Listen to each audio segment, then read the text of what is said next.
Hi, welcome back to Agent Insider. I'm your host, Andy Jewell. I have a couple of guests with me today. We have Sara and Rose from Kulshan Land Trust. Thanks, guys, for joining me as we discuss the Kulshan Land Trust. I appreciate you taking time out to do this. I was super interested in what you guys do. I know Sara, we were talking, we've known each other for like 15 years or so, went back professionally, and we've gotten to know each other over the years. And I was helping you or walking through some insurance stuff when it came to the Kulshan Land Trust, and because I didn't even know it existed or what it was that the Kulshan Land Trust was doing until I got involved. And I was like, wow, that's really cool. So could you guys share with me a little bit about the mission and the value of values of Kulshan Land Trust? Sure. Well, thanks for having us here. I'm so pleased to have Sara with me here too. Sara's our board president. I'm executive director, and I've been on the job for about 6 months. And Sara's been a great thought leader and been a true leader for our organization in a lot of ways. And so just wanted to get that out there. And so Kulshan Community Land Trust, we help to create affordable home ownership opportunities for folks within our community. The way that model works is by we purchase a land with a home on it. We then sell the home, but retain the ownership of the land. And then there's a covenant or a ground lease on that land. And in order for us to maintain the affordability over time, our homeowners have a limited equity that they get to gain over time. So the way that works is versus a regular market home where you would buy and then you would sell whatever the market is available at that time. So you gain that equity that you've while you've owned that home. Our homeowners only are able to get 1.5% equity year over year. And that allows them to both have the stability of a home, to be able to gain their mortgage payments every month instead of it going rent to a landlord, and then they get that 1.5% equity over time.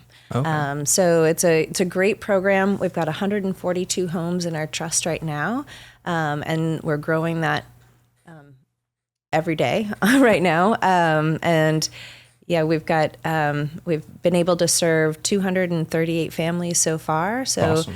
There are times when folks move out, and it's a goal of Kulshan is that we have homeowners that eventually that stability and that being able to have a home is giving them that leg up so that they're able to eventually move into a market rate home, and then we get to sell that same home to another low-income qualified buyer. So how long has Kulshan Land Trust, Kulshan Community, is it Kulshan Community Land Trust? Yes. How long has Kulshan Community Land Trust been around? We celebrated our 25th anniversary last year, so wow. We're in our 26th year. That's awesome. That's crazy that I have never heard of it until this year. I must live under a rock. Maybe everyone else will be like, how did you not hear? But I mean, it's a cool concept. I did just a little bit like what you mentioned there about giving people housing stability. And I was just thinking through it as I was getting ready for our meeting today. And I was like, well, part of it makes sense. Like you said, like you're limiting the growth 1.5% of equity that you're growing. But when I think about equity, you're building equity though, like you said, when you're paying your mortgage, right? Because you're paying part of your principal every month. So when you go to sell the house, it only grew 1.5% is it per year? Yep. So it only grew 1.5% per year, but I also grew money. I'm getting some of my mortgage back, right? So instead of just paying it to the landlord, that it goes into his pocket, which it's fine. It's a model. But I think about that. Like I bought my office here, my office building 8 years ago. And before that, I was renting an office in the Fairway Center here in Linden for 10 years. And my rent was, I think, $2,500 or $2,000 a month. So it was like $24,000 a year. So over the course of 10 years, that's $240,000 I paid in rent. And when I left, my landlord was super nice and gracious, but he didn't give me anything back. Yeah. Right. And I think the other piece of it is that often our homes, the mortgage rates for our clients are under market rents. And so that's one of the benefits of the homes that are in trust are kind of frozen at the value when they're purchased. So when you see big leaps in market values like we have in the last 10 years, our homes are reselling at like $280,000. Yeah. And these are our homes in very, very centralized Bellingham neighborhoods.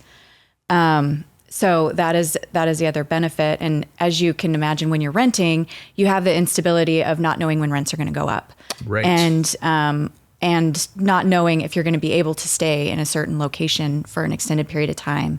And the stability that you get with owning a home and knowing that your mortgage payment is going to be fixed, and knowing that your kids are going to be able to stay in the same school district for as long as you choose to stay in that home. These are really kind of more of the intangible things that come with Kulshan homeownership that, are a benefit over renting. Yeah, absolutely. So I was looking, and these people might jump on me for statistics because do all these numbers add up? I was trying to figure it out. But they said for people who grow up in a family that owns their own home, they're 19% more likely to go to college.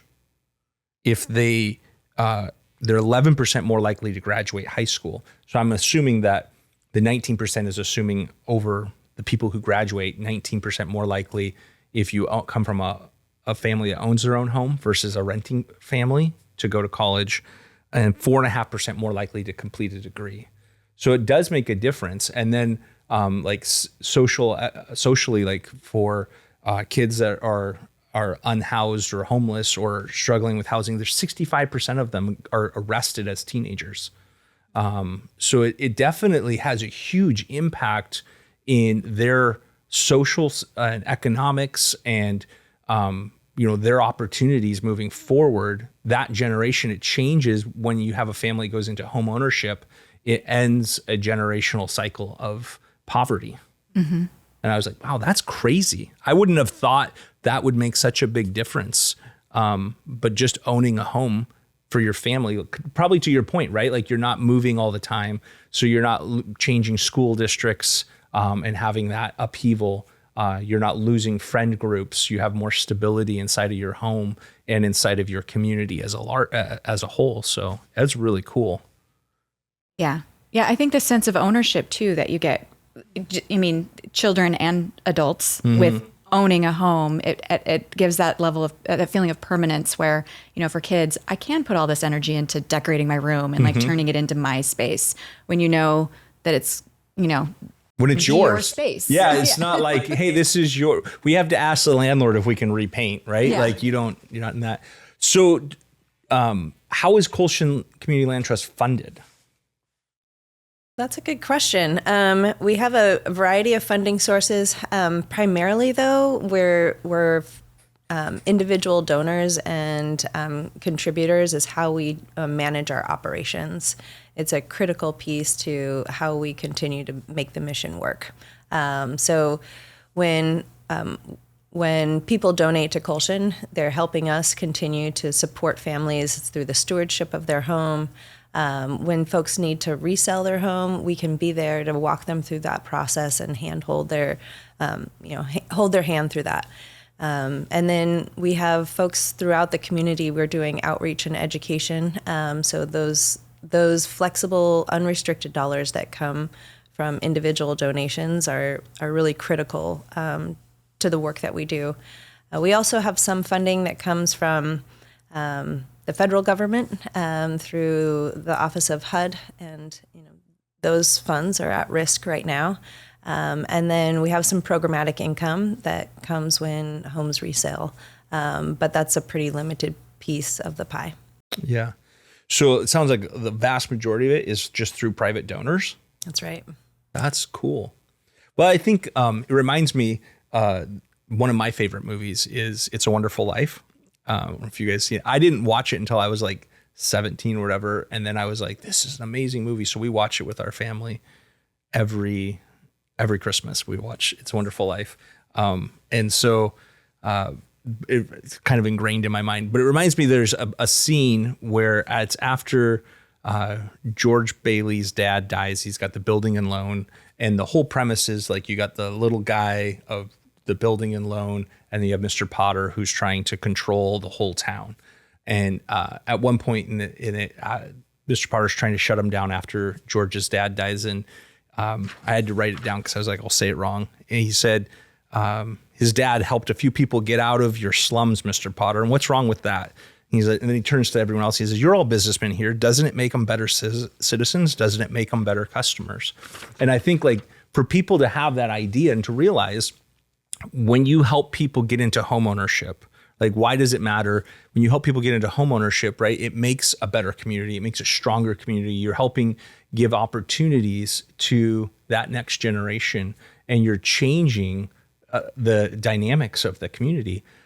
We look at the homeless issue as a whole, and people are like, oh my gosh, what do we do about this? And a big part of it is how do we create an opportunity for people to get into homes? And I know some people are like, oh, that sucks that you only get 1.5%, but you're getting into a home, right? Like you're getting into something that's affordable. A house for $280,000 in the Whatcom County is like half price compared to what you're going to get as a starter home. Yeah, and the subsidies that we bring in for down payment assistance offer 10 to 30% of the price of the home in down payment assistance. Oh, wow. So you're not paying mortgage insurance, and it helps get you into that home at an affordable monthly payment. Right, and it changes. It changes your monthly payment. It changes what what you can afford, and it changes that you're locked in, right? Like I think, Rose, you mentioned that like rents change every year, every 2 years. It's constantly going up. If you have a mortgage and you stay in that house for 10 years, your mortgage doesn't really change for that whole 10 years. It's pretty stagnant. So that's a huge deal as well. Yeah, we've got, there's quite a few benefits that come with being a Kulshan homeowner. And, some people say, well, but you're not getting that market equity.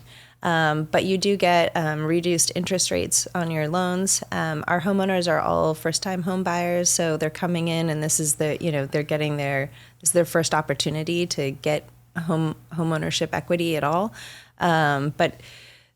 So you get reduced interest rates, and then also we're able to work with the assessors so that their property tax isn't taxed on the market rate assessed value. Oh, okay. It's on the sales price of their home, so that stays at a reasonable price too. Yeah, I didn't think about that, but that's a good point. Yeah, because if you weren't working with the assessor's office, they would assess it at the market value, which is going to be significantly more. And then land is removed from that value too because it's in the trust. Okay. So it's just the value of the home. Right.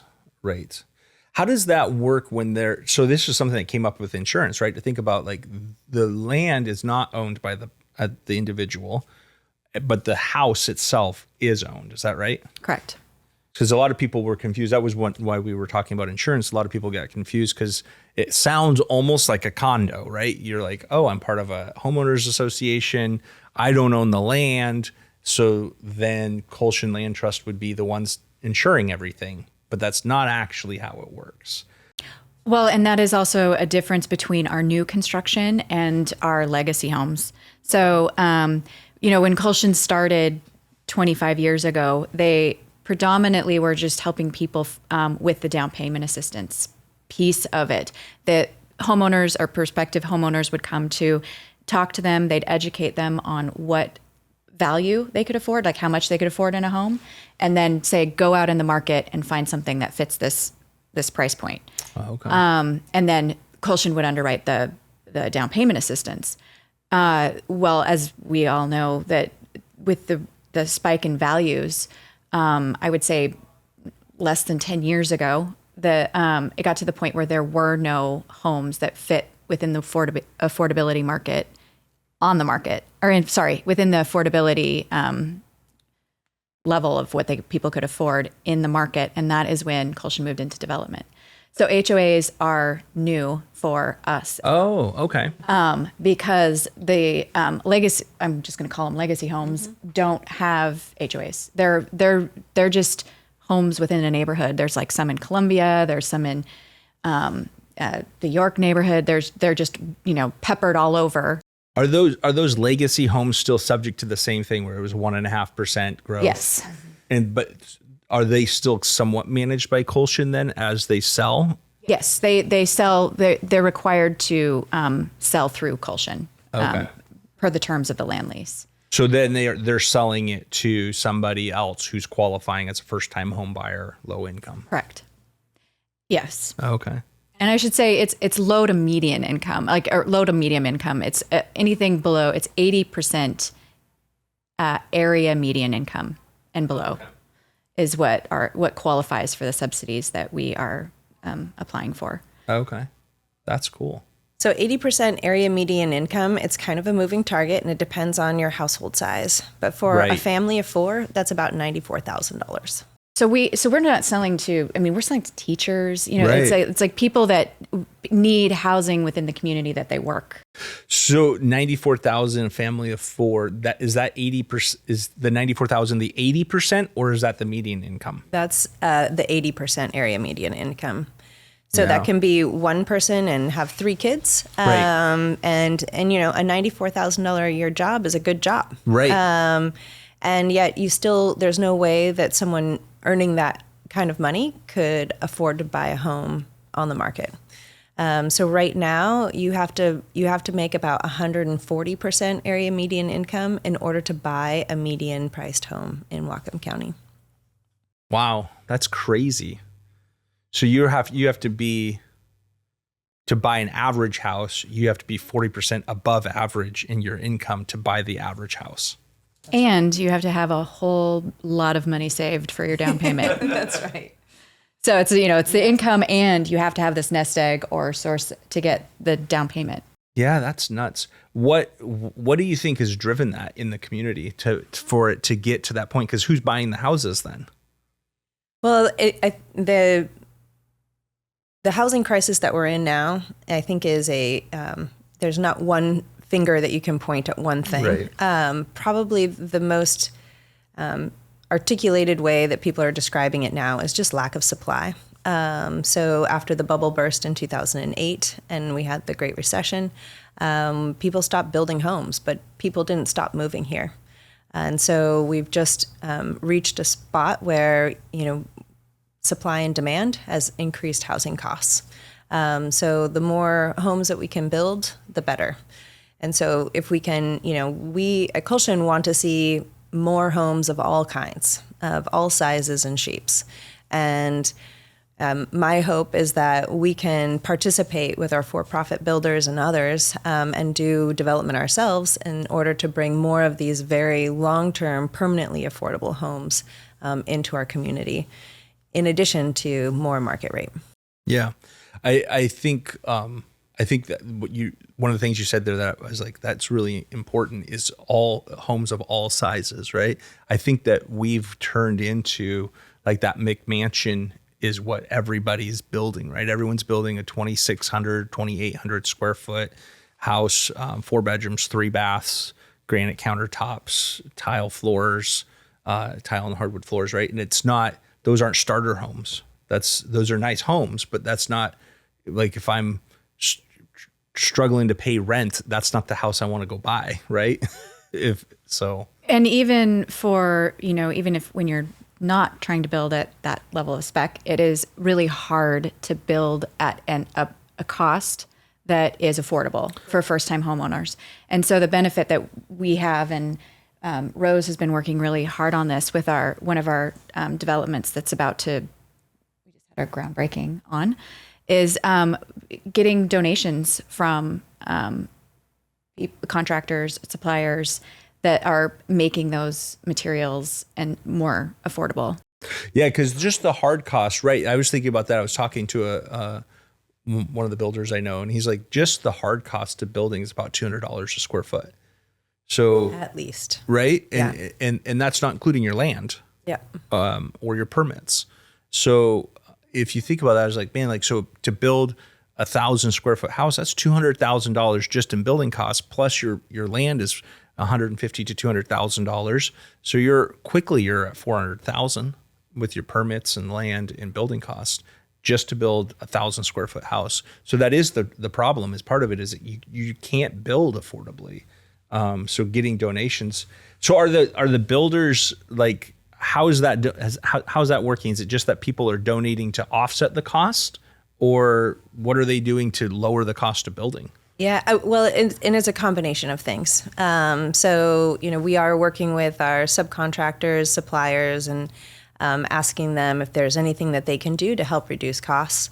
We have, our architect, our builder, our land use planner, our engineer have all donated pro bono time, not all of their time. So we are paying for some of their time, of course, and it's well worth it because they're a great team. Yeah. But between those, and then we're able to bring in grants and subsidies. So, we bring in some about $100,000 per unit from the Housing Trust Fund, which is out of the Department of Commerce in Washington State. And then the city of Bellingham has a home fund also, so we bring in another $75,000 in down payment assistance.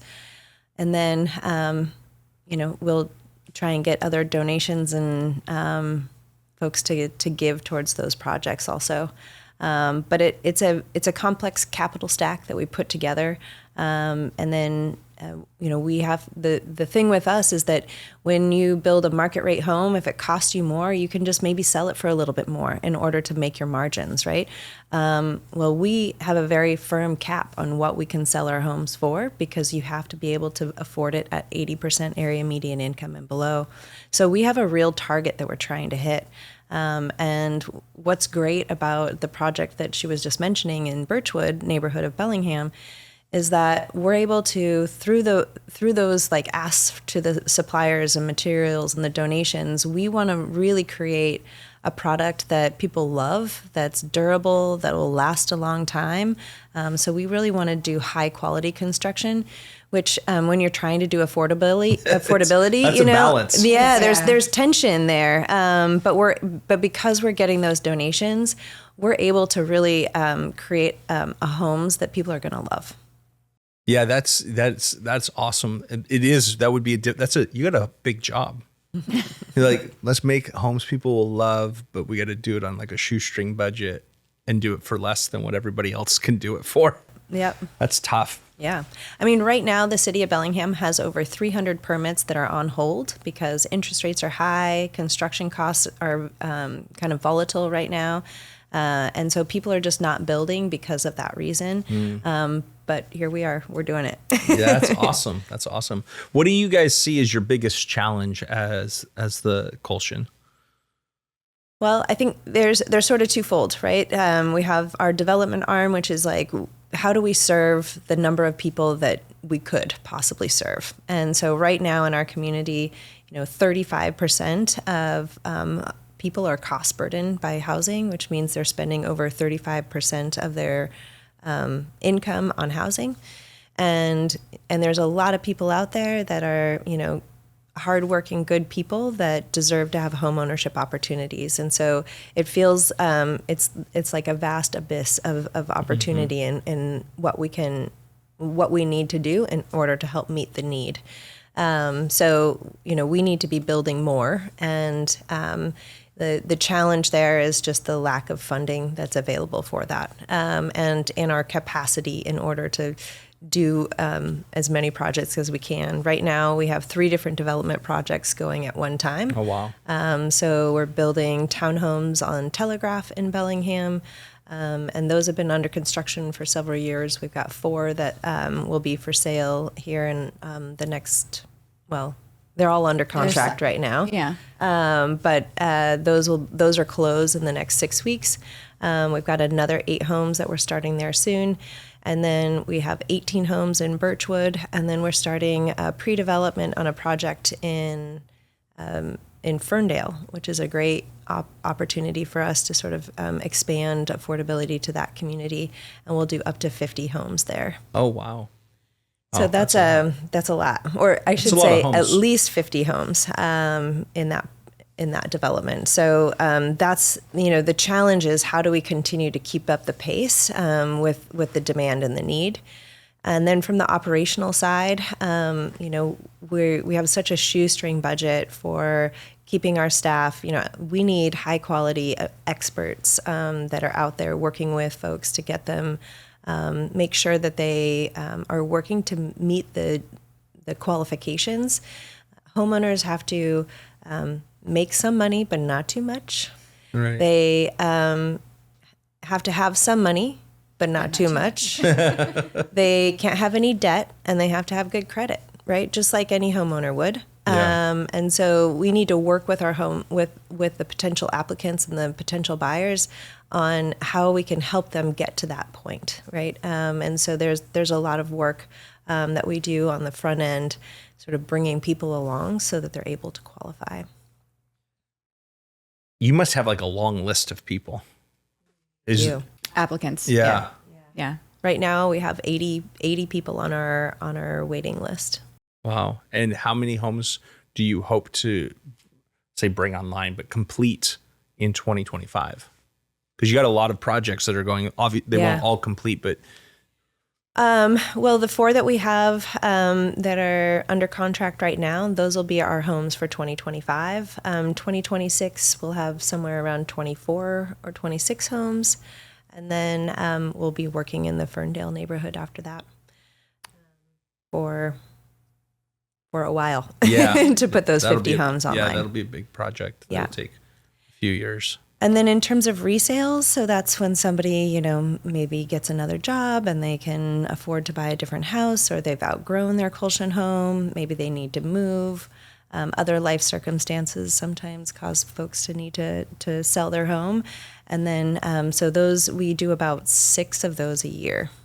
Okay. So you like maybe have 10 that will go through this year out of 80 on a waiting list. That's right. Yeah. Yeah, people can wait on our waiting list for 2-3 years is kind of the average wait time. And, those folks are patient. Sara, how long have you been doing been part of Kulshan Land Trust? I started as treasurer of the board 4 or 5 years ago now. And then I was brought in by Nicole Walker. Yeah. You know Nicole, I mean. Yes. And she was president at the time. And then I moved into the role of president 3 or 4 years ago. And I started working on the LLC board, which is the organization that manages the Telegraph Project, which is because it's a partnership with Habitat for Humanity. Okay. 3-ish years ago. The partnership with Habitat for Humanity, is Kulshan partnered with Habitat for Humanity? Yes. Okay. Yeah. So the LLC represents, we have 2 board members that are brought in from Habitat to the Kulshan, and one is the Whatcom Community Foundation, because they have been a very important and valuable partner in that development. They have been providing financial support. Yeah. Well, I think what you guys are doing is so impactful. Is it happening in other communities? Is this something has been replicated other places as well? Yeah, Kulshan is one of the first land trusts in Washington State, but I think there's up to like 25 now in Washington. So more and more communities are adopting this kind of philosophy of how do you decommodify housing and put it back into the hands of the people. So this is it's a model that's working across the nation, and we're lucky to be part of such a good cohort of cool organizations doing great work. We're all learning from each other all the time, sharing resources and sort of successes and how to make our organization stronger. Yeah, it's just the more you guys talk, the more I'm like, man, like this is so powerful what it is. Because the problem, I talk to people all the time and they're like, problem with Whatcom County, it's a beautiful place to live, but you can't afford the housing. And like, what are my kids going to do? Because they're not going to be able to afford housing. And it, like you said, like making 90, you said 94,000, right? Is 80% of the median income for Bellingham area. Making $94,000 isn't nothing. You know, it is a good job. And that's what you need to be able to buy a house that is in Kulshan Land Trust, which doesn't allow you to buy a house at market value, which is crazy. It's crazy. And I think I'm very blessed and lucky that we got into home ownership, 25 years ago when it was more affordable, and it has not. I don't see the trends of it coming back down, because why wouldn't somebody sell their house for the most they could make, right? Like if you bought a house, 10 years ago and you could sell it for market value, not very many people are gonna go like, no, never mind. I don't need to make that much on my house, right? Like most people are going to sell it for the maximum amount possible. So having something where you've built in caps, you're giving them something to be able to get into the housing, but then it's also giving into the future to somebody else because there's caps built in. That has actually been something that people have done for Kulshan, however, is to sell their homes for under market to put them into the land trust so that they qualified. Explain that to me. What is that? What do you mean by that? Like they're selling them to Kulshan? Well, they're selling it to a Kulshan homeowner so that they have sold it for less than market, but to meet the cap that our homeowners can afford. So they will sell it at that amount so that it can go into the trust and be a part of the trust. So when they do that, then the land now belongs to the trust, and then the person they sold it to has to adhere to the rules of Kulshan. So it's only going to go. That's pretty cool. Mm-hmm. We've even had people donate their homes as part of their end of life giving, and that's a really powerful way for us to be able to continue to serve. And I think that leaves a legacy of that that person forever, right? These homes will be permanently affordable, and we will. It would be a very, very rare opportunity, it would be a very rare time if we were to ever sell a home back into the market. That's just not the business we're in. And so we're going to continue to acquire and amass more homes in our network and support more folks. So if you fast forward 10, 20 years, what would Kulshan Community Land Trust look like? What is the big picture of in 10 or 20 years from now? What would we? That's a great question. Been on the job for 6 months. So. Not a fair question for you. And she has been doing a great job. We are so happy and lucky to have her. Yeah, it's I see a variety of things. One is really building our development arm and creating more different types of housing. So right now, we have our scattered individual single family homes. But we're developing more, the way that we're able to do it affordably is through townhome development, more of a middle housing style development. So a little bit more compact, smaller homes. And I think that's, kind of where people are going now anyway. But the other thing is how can we leverage our for-profit development community into participating into building affordability? So working with, we work closely with the city of Bellingham and Whatcom County on policy development, creating incentives and opportunities that will help builders sort of it will make sense for them to want to participate in the affordability. So, for example, the city of Bellingham is looking at this multifamily tax exemption program to bring it citywide, and that would be a property tax exemption for the developer for 12 to 20 years if they put a portion of their homes into affordability. So that, coupled with other incentives, could be a great way for us to continue to grow and expand the portfolio of homes. And then we also have redevelopment of the homes that we have now. She was mentioning we have about 100 homes that are about 100 years old.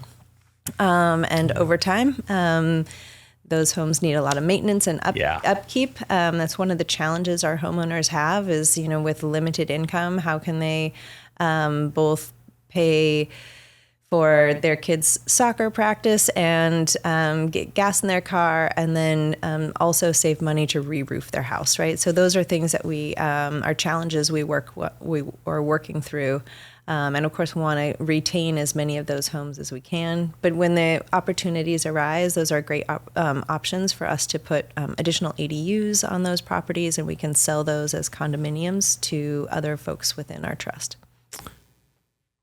Yeah, because I guess you own the land, so you could add the ADU without having to. It's not complicating. It's not like, oh, you're taking my property. It's the trust property. Yeah, and we would only do that if somebody was reselling. Yeah. Right. Like it would probably require that we'd have to buy the house from them and then do it. Yeah. Which requires a lot of money too. So. Yeah. Yeah. You're not just going to build an ADU in my backyard. No. Yeah, we have. There's all kinds of ways for Kulshan to continue to expand. Condominium development. So looking at more urban style development as well. So in urban villages, again, that multifamily tax exemption. There's if someone's doing a condominium project, we have a developer downtown right now that is considering, he's running the pro forma to see what would it take to have 20% of those units be Kulshan Community Land Trust homeowners. Oh, wow. And that's a great way for us to collaborate with for-profit builders that are really efficient and do a great job. Mm-hmm. And then we'll continue to, land acquisition is a really key piece for us. So while we have 3 different development projects going at one time, and that can feel like a lot to juggle, I still have my eye out on how we can acquire new properties and trying to find those opportunities where land is close to services and bus routes and great schools. And, that's the kind of area that we want to be building. Right. Hey there, folks. Thank you for joining us here at Agent Insider again this week. We also want to say thank you to Sara and Rose for joining us for this conversation. Kulshan Community Land Trust is doing some amazing stuff, and we really want to support them during this time. If you want to support them too, they're going to be having a fundraiser on May 14th. Down in Bellingham, they're going to be putting on some live jazz music. They're going to be putting out some food. And if you want to hear some good stories, feel free to sign up and join them. We've included a link to the event down below in the show notes. You can also check out their website there and learn a little bit more about who they are, what they do, and maybe if their services are right for someone in your life. So thank you again for joining us for this week's episode of Agent Insider. We hope that you come back for our next one where Sara and Rose get to talk a little bit more about what brought them into the land trust and what motivates them. So until then, take care, be well, and we look forward to seeing you next time. Bye-bye.